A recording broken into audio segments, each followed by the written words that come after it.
네, 글로벌 이슈 플러스 들어왔습니다. 뭐 우리가 휴일을 쉬는 동안 미국 증시는 반등을 했습니다. 그렇지만 그 AI가 좋아 보였던 거고요. 이 외에 다른 종목들은 의외로 좀 부침을 겪었던 종목들이 많았습니다.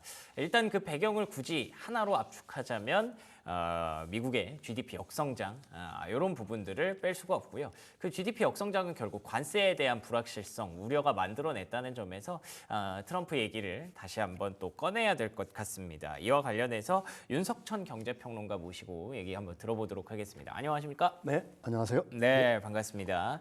트럼프 대통령이 이제 100일 좀 지났습니다. 한 102일 정도 온 것 같은데 100일 자축 그 행사가 좀 있었어요. 근데 거기에서 이제 나왔던 얘기들이 뭐 시장에 크게 도움이 되지는 않았고 오히려 많은 분들의 좀 실소를 자아냈다라는 얘기가 있던데 어떻게 보셨나요? 그거 보면서 약간 좀 뭐 제가 생각하기에는 좀 올바른 판단하는 사람들은 약간 좀 기괴하다는 생각까지도 했었을 것 같아요. YMCA 음악에 맞춰가지고 네. 특유의 춤을 선보이면서 한 90분 동안 오로지 자화자찬. 네, 그렇죠. 그다음에 지금 뭐 여러 가지 경제상에서 지표상에서 나타난 여러 가지 문제들이라든지 뭐 이런 어려움들은 전부 다 전임 행정부의 탓으로 다 바이든 돌리면서 탓. 예. 예, 자기는 전부 다 잘하고 있다. 그다음에 이제 제일 문제가 되고 있는 미국도 어떻게 보면 분열의 시대로 들어섰잖아요. 근데 뭐 통합의 메시 같은 건 전혀 없었다라고 얘기할 수가 있는 거고요. 오직 뭐 나는 그래도 내 길을 오로지 가겠다. 뭐 이런 식의 어떤 뉘앙스를 갖다가 풍겼어요. 근데 이제 딱 한 가지 좀 주목해서 봐야 될 거는 그래도 뭐 중국에 대한 코멘트가 있었는데 중국과 잘 지낸다. 그러니까 중국과 합의하겠지만 공정한 합의가 될 것이다 하면서 이제 중국과의 어떤 합의의 어떤 가능성들을 갖다가 요즘 계속해서 내비치고 있잖아요. 그런 거 보면은 이 트럼프 대통령 자신도 사실은 자신의 어떤 관세 정책이 뭔가 좀 그 잘못돼 가고 있다는 어떤 느낌적인 느낌을 갖는 것 같아요. 예. 예, 그래서 이 부분을 갖다가 이제 어떻게든지 그 수습하려고 하는 아니면 어떤 출구 전략을 모색하려고 하는 어떤 코멘트들을 갖다 조금 보였다는 거. 뭐 그게 좀 인상 깊었다면 좀 인상 깊었다고 할까. 나머지는 뭐 대선 유세 때 워낙 많이 봐왔던 거라서 예, 맞아요. 그거랑 별반 뭐 다른 게 없더라고요. 예. 그렇죠. 뭐 그 특유의 어떤 자신감이라든지 이런 부분들은 뭐 그게 무너질 리는 없겠죠. 예. 근데 말씀해 주셨던 것처럼 뭔가 본인이 조금 지금 코너에 몰려 있다는 그런 시그널들이 곳곳에서 좀 발견이 되고 있기 때문에 그 부분은 우리가 좀 파헤쳐 볼 필요가 있는 상황인 것 같습니다. 그래서 뭐 트럼프 대통령의 중대한 실수 5가지 이런 얘기가 미국 정치 전문 매체에서 보도가 됐었다고 해요. 그 부분 한번 확인해 보면 좋을 것 같은데 어떤 내용인가요? 그러니까 트럼프 대통령의 지지도를 갖다 떨어뜨리고 있는 주요한 5가지를 일단 꼽았어요. 그 중에 이제 첫째가 뭐 관세고요. 그렇죠. 관세 정책에 대해서 대부분의 어떤 합리적인 생각을 갖고 있는 미국인들은 그렇게 별로 좋아하지 않는다. 이게 지금 현재 뭐 가격 상승을 갖다가 조금 있으면 이제 가격 상승으로 이어질 거고 더 심한 경우에는 사실은 모든 언론들이 뭐 앞다투어 내보내고 있지만은 팬데믹 때 맛봤던 충격적인 공급 충격이 그게 사실 5월 말이나 6월 초에는 닥칠 수 있다. 뭐 이런 위기감도 상당하잖아요. 그렇죠. 예. 그러니까 이 관세에 대해서 그 많은 사람들이 좀 부정적인 입장을 갖다가 보이고 있는 거고요. 네. 그 다음에 이제 두 번째 실책이라는 거는 일론 머스크를 갖다가 기용했다는 거죠. 뭐 일론 머스크를 갖다가 좋아하는 사람들도 있지만 뭐 이렇게 비율을 놓고 보면 비호감을 갖고 있는 사람들이 더 많다라는 요즘 얘기죠. 많이 늘었죠, 또. 예, 또 요즘은 또 더 늘었다라고 예, 얘기할 수도 맞아요. 있는 겁니다. 그의 뭐 극우적 행보라든지 뭐 때에 따라서는 굉장히 좀 과격한 행동들 같은 것들이 그 어떻게 보게 되면은 일론 머스크에 대한 비호감을 더 키웠고 그것은 곧바로 트럼프 행정부의 어떤 그 부정적인 인식으로 연결이 됐다 이렇게 보는 거고요. 세 번째는 이제 법치주의 위반이죠. 사실 뭐 이건 이민자 추방 같은 경우에 이제 굉장히 어떻게 보게 되면 극명하게 나타나는 건데 그 법원에서 되돌려 와라 비행기를 돌려라 잘못 보냈으니까 이건 합법적인 체류자인데 그런데 그 얘기를 갖다 전혀 듣지도 않았죠. 그다음에 그 사람 합법 체류자를 갖다가 잘못 보냈는데 추방을 했는데 엘살바도르 감옥에 갇혔던 일들 이런 것들이 이제 사실은 그나마 이제 이민 정책 같은 거는 미국 국민들의 지지를 좀 받는 편인데 예. 그럼에도 불구하고 어떻게 보게 되면은 왕처럼 행동하고 있다. 무소불위의 어떤 권력을 갖다 행사하고 있다. 미국 국민들은 일단 그렇게 생각을 하고 있는 것 같아요. 그다음에 이제 뭐 정적에 보복하고 그다음에 대학가도 탄압을 하고 있지 않습니까? 가령 뭐 하버드 대학의 그렇죠. 지원군을 많이 끊는다든지. 싸우고 있죠. 네. 그다음에 뭐 정적이라는 건 여기서 이제 주로 그 대통령의 지금 트럼프 대통령이 정적이었던 사람들 갖다 변호하는 로펌들이 있어요. 그 로펌들에 대한 어떤 계약들, 정부 계약들을 완전히 다 끊었다. 뭐 이런 것들이 이제 대표적이 되는 거고요. 보복 같은 거네요. 그러면. 그렇죠. 네. 그다음에 그 러우 전쟁 자체를 갖다가 러시아 침공이 원인이 아니라 우크라이나의 잘못이다. 뭐 이런 식으로 얘기하는 것들이 이제 그 지지도를 떨어뜨린 가장 큰 원인이고요. 네. 제가 보기에는 사실은 신뢰를 갖다가 상실시켰다.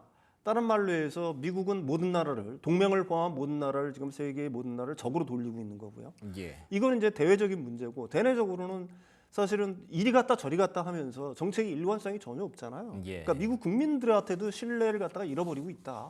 뭐 저는 그렇게 생각을 합니다. 이게 가장 큰 문제가 아닐까 이렇게 생각을 해요. 예. 예. 그래서 이게 좀 궁금한 게 우리가 이제 외국인이잖아요. 미국 입장에서는 외국인 입장에서 보는 트럼프는 굉장히 다른 나라들을 좀 괴롭히는 느낌이라서 별로 이렇게 호감이 없는데 미국 내에서는 여전히 40%대는 지지가 유지가 되는 것 같더라고요. 이 상황이 어떤 상황인지 궁금해요. 글쎄요. 그 뭐 일단 그 사실 취임 후 100일이 이제 갔긴 했잖아요. 예. 그러면 사실 그 허니문 기간이니까 지지도가 웬만한 대통령보다 높은 편입니다. 그렇죠. 예. 근데 이제 워싱턴 포스트에서는 처음으로 30%까지 하라 그래서 아, 그래요? 30% 나왔습니다. 오. 이게 트럼프가 그 역대 대통령 중에서 가장 낮은 수치예요. 트럼프 1기 때 100일이 42%였고요. 네. 바이든 대통령 같은 경우는 52%였어요.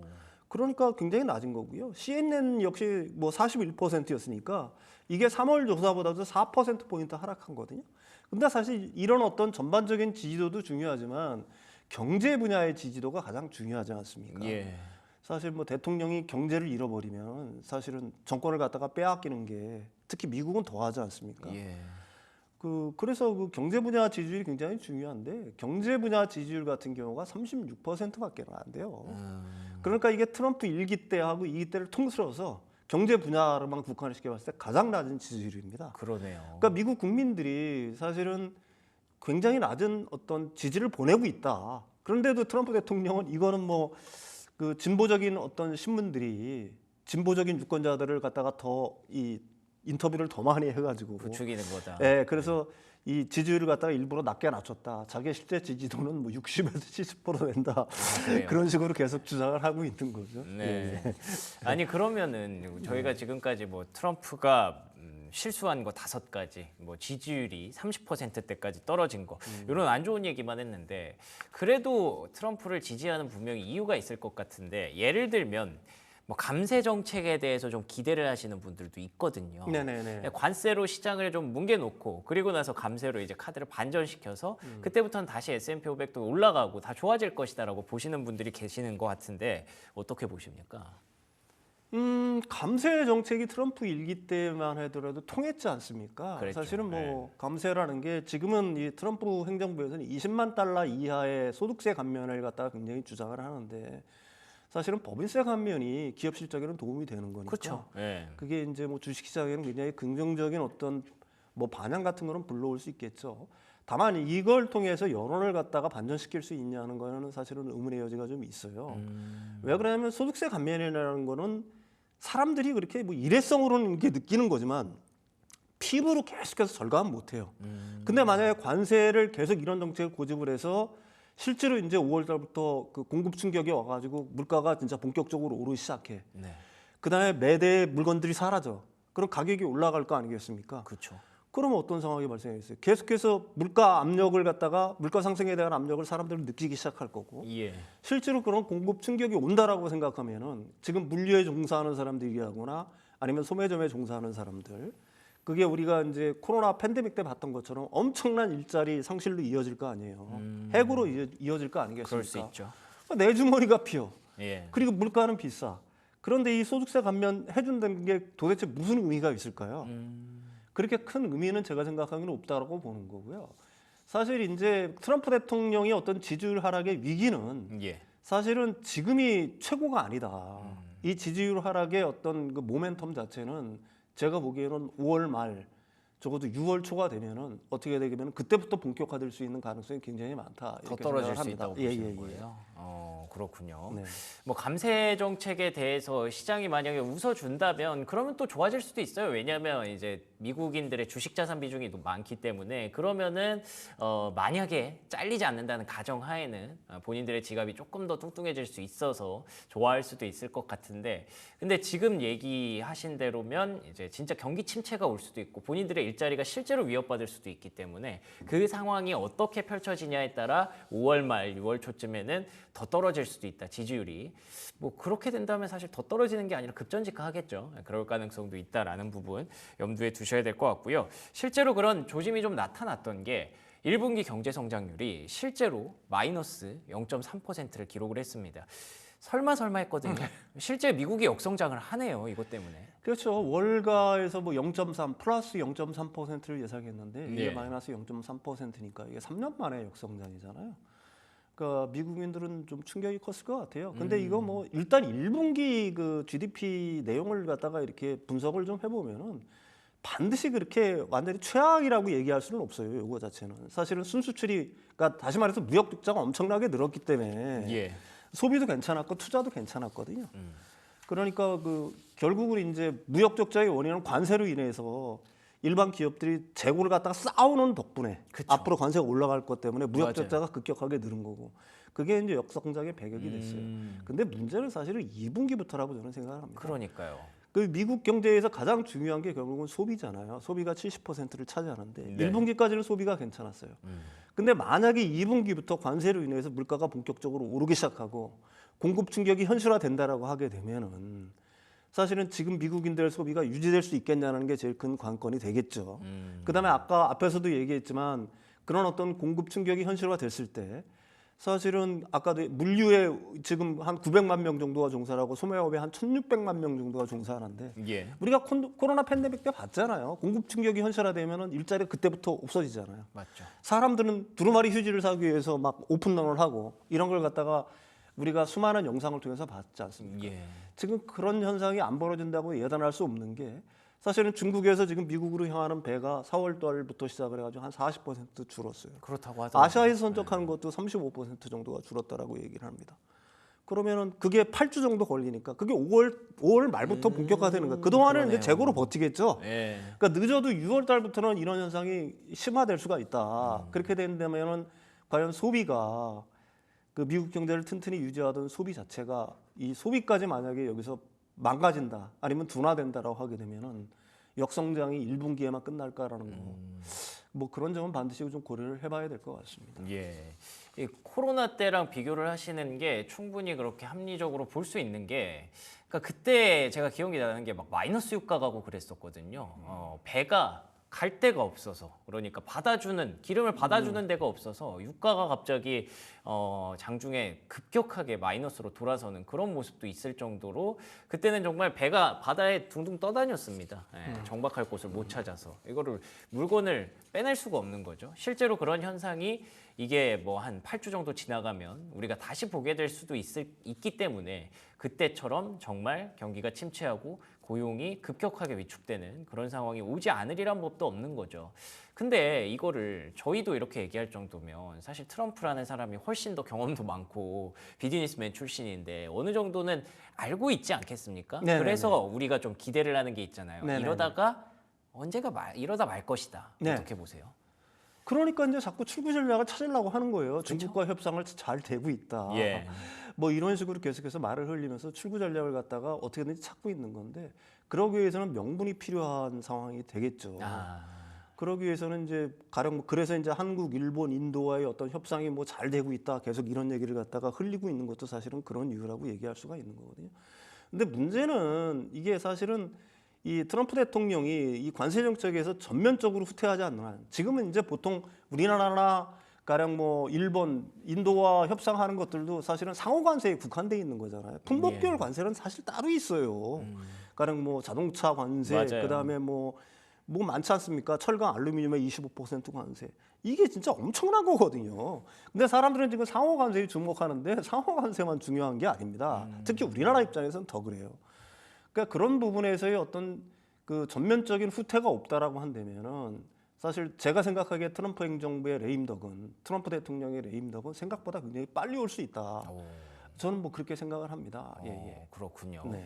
이 상호관세 이후에 아무래도 시장이 가졌던 임팩트가 훨씬 더 컸기 때문에 우리가 상호관세에 대해서 많이 생각을 할 수밖에 없는데 가만히 생각해 보면 상호관세는 계속 딜이 되고 있거든요. 근데 오히려 그것보다 품목별 관세가 계속 부과가 되고 있고 그게 더 부과될 수도 있다는 거, 이게 더 중요한 부분이라고 얘기를 하시니까 실제로 경기 침체를 정말 피할 수 없을 수도 있겠다. 뭐 그런 생각도 좀 들기는 하네요. 그럼 우리 입장에서는 어떤 스탠스가 필요할지 정리해보고 마무리할까요? 지금 미국 측에서는 계속 뭐 다른 나라들이 급하다라는 어떤 뉘앙스를 계속해서 얘기를 하고 있잖아요. 예. 근데 실제로 급한 건 미국이에요. 미국은 뭐 어떻게 보게 되면은 그 권위주의적인 체제가 아니잖아요. 그렇죠. 트럼프 대통령은 그걸 원하고 있지만 민주주의 국가입니다. 이 민주주의 국가에서는 국민들의 어떤 여론이 굉장히 중요한 거예요. 근데 국민들은 생각보다 참을성이 없어요. 당장 내 지갑에서 돈이 더 나가고 물가가 올라가고 내 직업이 굉장히 위험하다는 생각이 들게 되면은 생각을 완전히 다 바꿔버립니다. 화나죠. 화나는 예. 거고 그래서 트럼프 대통령이 주주율이 이렇게 계속해서 급락을 하고 있는 거고요. 그렇죠. 이거는 한번 어떻게 우리가 여론조사 추이를 보면 알잖아요. 한번 추세를 잃어버리면은 그거는 계속해서 그 추세를 따라서 계속해서 더 급격하게 진행이 되게 돼 있는 겁니다. 그리고 트럼프 대통령은 자기는 3선을 얘기하고 있지만 이번이 마지막이에요. 그리고 2년 후 앞으로 이제 1년 몇 개월 남았죠. 중간 선거 있어요. 그럼 공화당 의원들은 어떻게 생각을 할까요? 지지율이 굉장히 낮은 대통령을 갖다가 위해서 계속해서 자기들 몸을 던질까요? 등 돌릴 수도 있겠네요. 아니면 등을 돌리게 되겠죠. 예. 그렇게 되면 공화당 내부의 어떤 분열은 심화될 거고 그 의회의 어떤 지지를 못 받으면은 트럼프 정책의 어떤 동력 이거는 어떻게 보게 되면 급격히 상실될 위험도 있다. 뭐 저는 그렇게 생각을 합니다. 그래서 급한 거는 우리가 아니다. 그렇죠. 미국이다. 네. 우리는 저번 시간에도 얘기했지만 핑계거리가 있다. 우리는 리더가 없잖아요.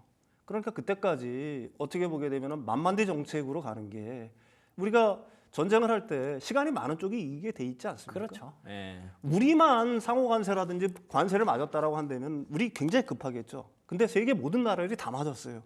우리만 급한 게 아니란 얘기입니까?